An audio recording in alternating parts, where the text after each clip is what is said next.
Ya, pertama pasti kita membantah semua ya dalil-dalil jaksa yang menuntut Amar. Ya, dengan pasal 122, 111, 115. Itu dengan dasar-dasar hukum juga. Itu bisa dibilang adanya rehabilitasi buat Amar ya Pak? Ya kalau dari fakta ya, dari saksi, kemudian alat bukti dapat dari persidangan dan ahli, kok udah jelas itu bahwa kan ya rekan-rekan wartawan kan tahu juga bahwa ini kan pasal yang terbukti itu kan cuma 107 ayat 1 dan putusannya kan harus DNA.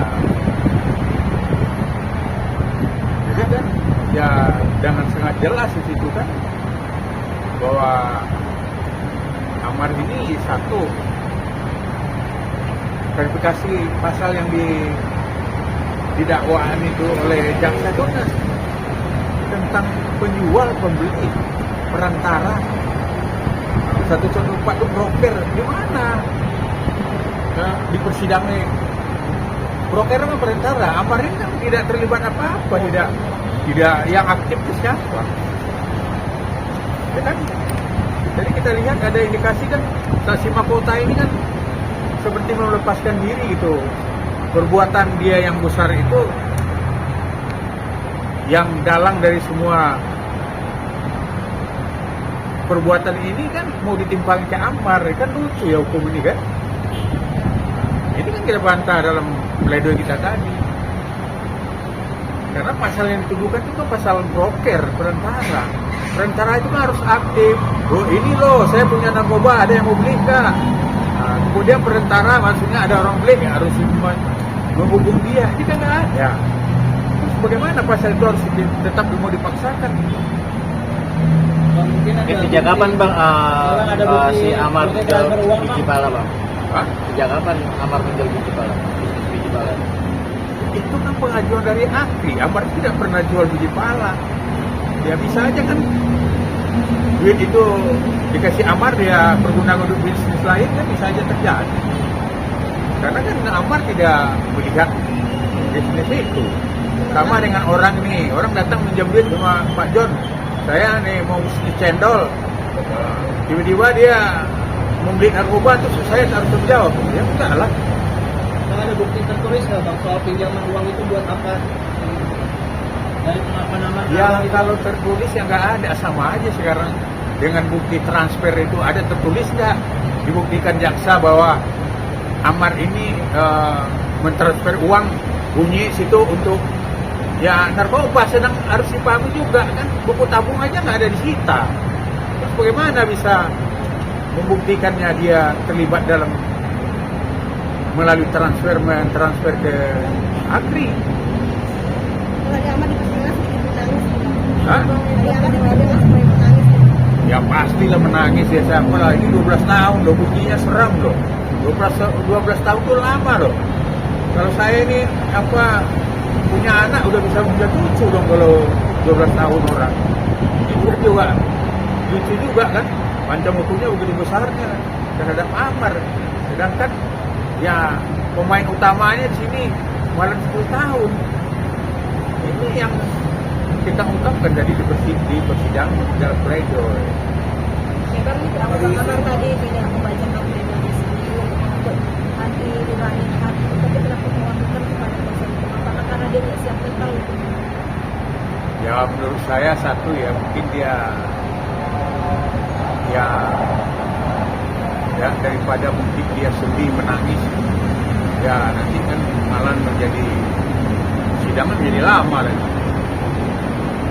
Kan udah diwakili penasihat hukum itu dengan kalau pengacara itu kan namanya lawyer pasti bicara kan ada alat buktinya, ada undang-undangnya. Nah, beda dengan Amar, mungkin dia kan lebih pasti kan dengan perasaannya.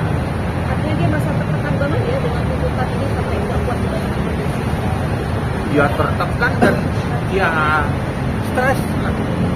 Makin stres dia lah. Itu udah pasti lah. Semua orang mungkin akan terjadi. kalau pledoi akan diterima Bang. Ya saya yakin memang pledoi ini ya akan dipertimbangkan betul-betul oleh majelis hakim. Karena kan dari fakta persidangan kan akhirnya kan udah ada catatan-catatan yang dia tulis di situ. Nah, Apakah Irish Bella sudah dikasih tahu kan terkait tuntutan? ya nggak dikasih tahu pasti tahu lah kan. Media kan lebih apa sekarang orang Amerika udah tahu sekarang, apalagi orang masih di Jakarta. Sidang putusan kapan Bang? Putusan ya besok 30 tanggapan dari jaksa. Bang John, mungkin update sedikit soal tadi kan ada pernyataan soal psikisnya Amar ya, mungkin sejauh ini seperti apa sih Alif Abdul? Penampilannya dia sendiri. Penanganannya psikis Amar sendiri? Ya kan sebenarnya kan kalau kenapa Amar ini kita minta asesmen itu kan ya faktor itu yang kita harus ungkapkan kan gitu. Mungkin faktornya apa aja Bang? Mungkin Faktornya apa aja? Faktornya apa aja? Ya faktor satu kan pasti kan akibat dari pemakaian narkoba ini kan ada di asesmen ke satu. Yang kedua kan bahwa Amar ini kan dia pasti ada sakitnya kan, sakit kecanduan. Itu kan masuk juga dalam pertimbangan kita bahwa Amar ini kan ya ada alasan pemaaf juga untuk dia melakukan suatu tindakan yang mungkin yang di luar pengetahuan dia. Pak Ahmad juga depresi Bang karena tidak lama tidak dikunjungi oleh mantan istri dan anak-anaknya Bang. Ya kalau itu saya nggak nyampe ke itu lah.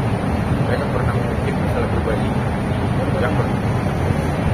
Apakah dia sudah memerlukan pendampingan psikolog? Nah itu lah kita itu asesmen kan nanti itu yang akan keluar. Asesmen itu kan ada 3 yang akan diperiksa itu. 1 psikiaternya, 2 psikolognya, 3 masalah aturan hukumnya. Jadi itu sangat penting. Kenapa kita memang kan undang-undang narkotika ini kan lex specialis. Jadi untuk itu semua diukur. Untuk menghukum orang itu nggak akan diukur tentang penyakitnya sampai di mana, kemudian psikologinya sampai di mana, kemudian juga pelanggaran hukumnya ya bagaimana sampai di mana juga. Jadi itu pentingnya asesmen itu.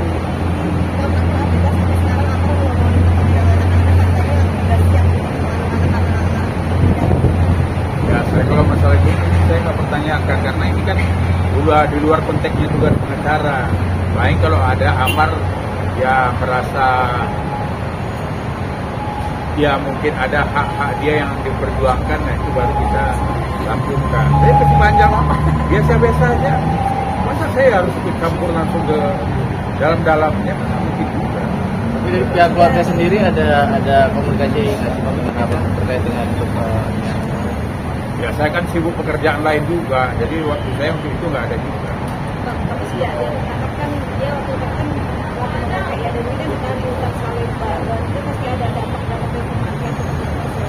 Maksud itu dia apa di faktor begini itu kayak gimana? Mungkin kalau ini akan ada dampak. Ya kalau di sana kan lengkap ya. Di sana juga ya untuk panti rehabilitasi juga mereka punya juga kliniknya. Jadi asesmen ini kan nggak perlu juga ke BNN kan. Bisa aja BNN melaksanakannya di rutan. Rutan udah lengkap. Oke. Tapi yang di ini kan mereka kalau mungkin kebebasan aja bang, ini pengen banyak ya. Ya kalau dia sakit kan memang untuk nyobati penyakitnya kan harus direhab. Itu kan? pastilah.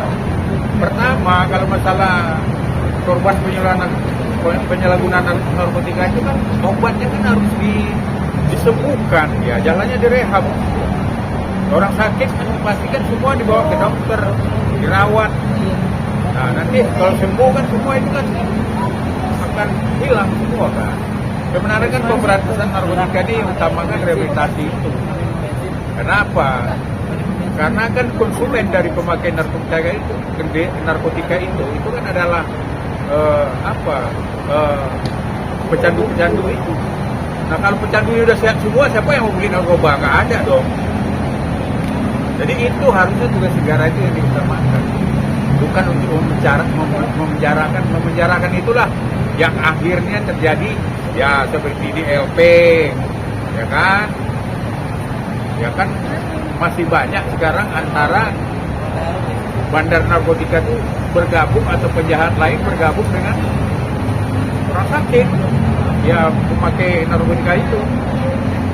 Oke. Masih